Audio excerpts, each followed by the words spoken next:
संधारित्र का जो संयोजन होता है वो किस प्रकार होता है इसके बारे में जानेंगे। संधारित्र का संयोजन, तो संधारित्र का अगर संयोजन देखा जाए तो संधारित्र का संयोजन की बात करें, संधारित्र का संयोजन, संधारित्र का संयोजन, संयोजन अर्थात जोड़ना,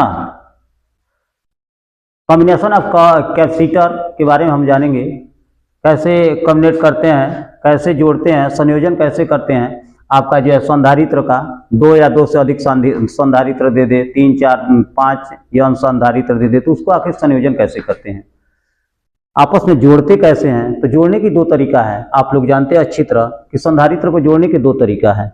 आपका पहला होता है श्रेणी क्रम। श्रेणी क्रम यहां दिखाई शायद नहीं दे रहा है। पहला हो जाएगा श्रेणी क्रम, श्रेणी क्रम, श्रेणी क्रम संयोजन, और दूसरा हो जाएगा समांतर क्रम, समांतर क्रम संयोजन। 2 तरह से हम जोड़ते हैं संधारित्र को, 2 तरह से जोड़ते हैं, एक श्रेणी क्रम संयोजन और एक समांतर क्रम संयोजन। ये 2 प्रकार से हम जो है संधारित्र को जोड़ते हैं।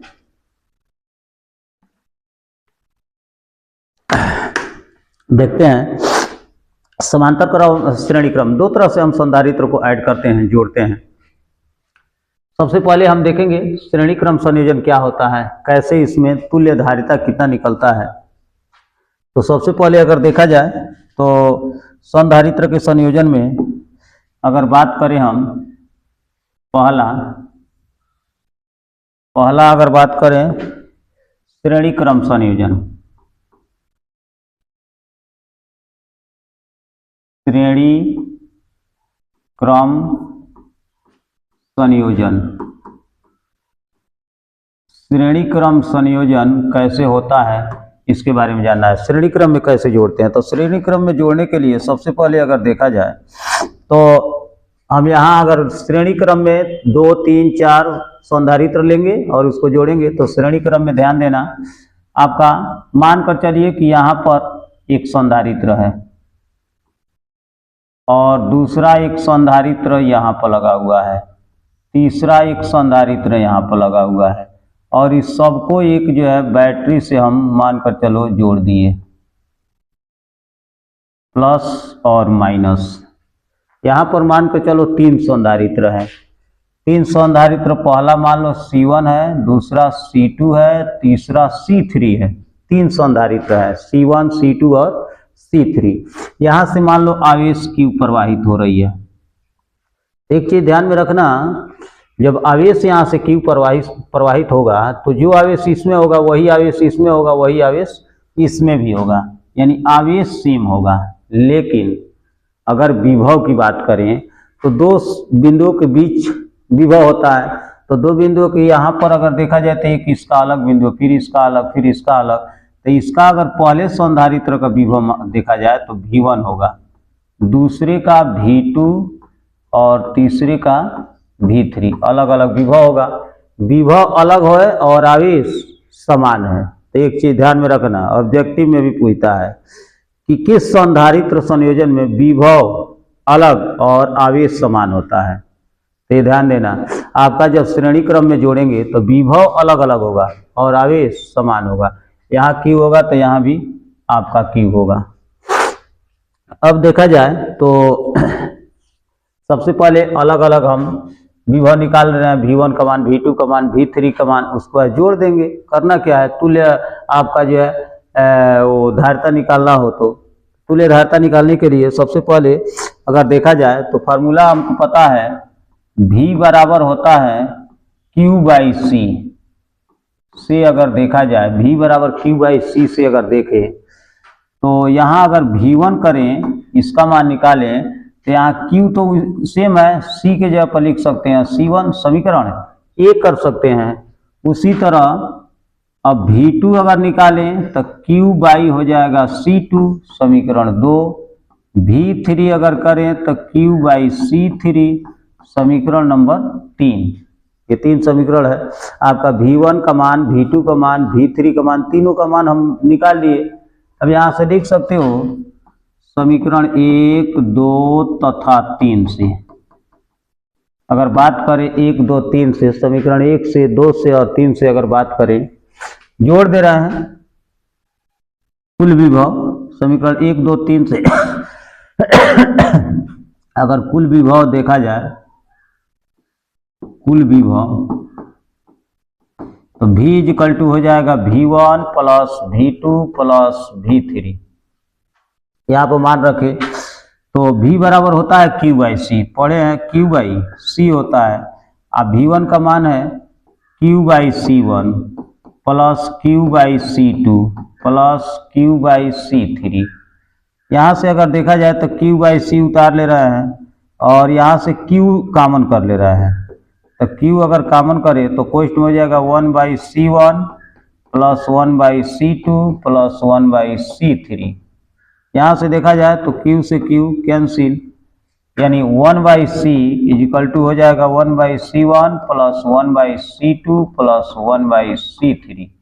ये होता है आपका संधारित्र का संयोजन श्रेणी क्रम में। श्रेणी क्रम में संधारित्र का संयोजन है 1/C is equal to 1/C1 plus 1/C2 plus 1/C3, श्रेणी क्रम संयोजन। इसके बाद हम देखेंगे समांतर क्रम संयोजन। तो इसे स्क्रीनशॉट ले लीजिए आप लोग। उसके बाद फिर देखते हैं समांतर क्रम।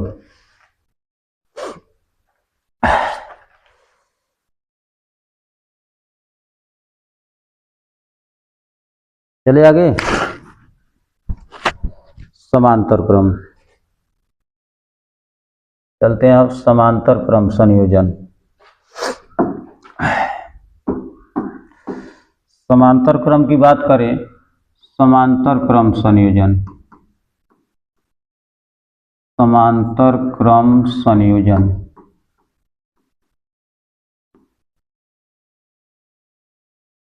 समांतर क्रम संयोजन। समांतर क्रम संयोजन में क्या जानना है? सबसे पहले देखा जाए तो समांतर क्रम, समांतर एक दूसरे से समांतर क्रम में होना चाहिए।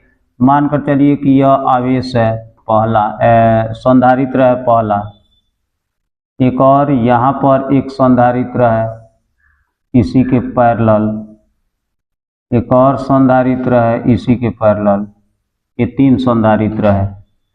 मानकर चलिए तीनों संधारित्र को हम किसी एक बिंदु से जोड़ दे रहे हैं, किसी एक बिंदु से तीनों संधारित्र को जोड़ दिए और जोड़ने के बाद इसे एक बैटरी से जोड़ दिए। यह हो गया। यहाँ अगर देखा जाए तो यह है आपका, मान लो इसका संधारित्र C1, इसका C2, इसका C3, तीनों का संधारित्र है।